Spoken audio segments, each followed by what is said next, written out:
గారు, పాడిశెట్టి శ్రీకాంత్ గారు,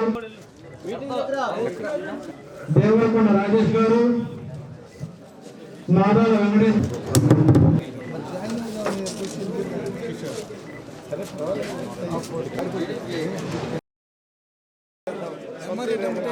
గారు, బాల సత్యనారాయణ రెడ్డి గారు,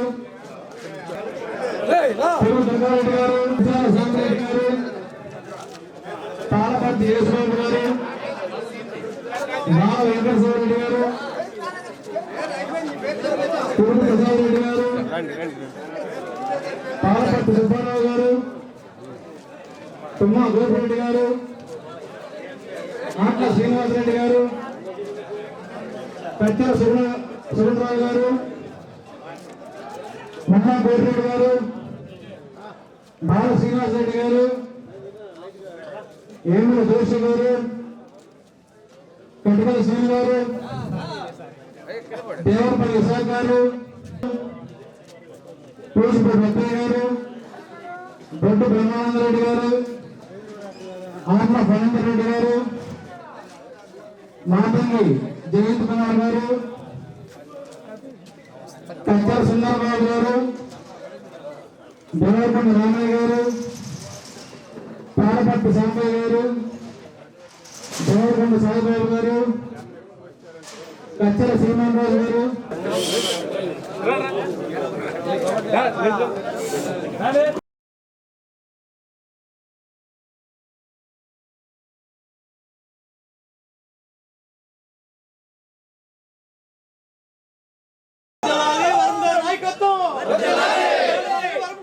తెలుగుదేశం పార్టీ గెలుస్తున్నది. దానికి నిదర్శనం ఏంటంటే గత 4 నెలలుగా దగ్గరగా 20-22 జాయినింగ్స్ రెడ్డి సామాజిక వర్గం నుంచి, ఎస్సీ సామాజిక వర్గం నుంచి, ఎస్టీ సామాజిక వర్గం నుంచి, బీసీ సామాజిక వర్గం నుంచి, ముస్లిం మైనార్టీ సామాజిక వర్గం నుంచి వందల మంది జాయిన్ అయ్యారు. ఇప్పటికే సుమారుగా 18-19 జాయినింగ్స్ ఇప్పటికే పూర్తయినాయి.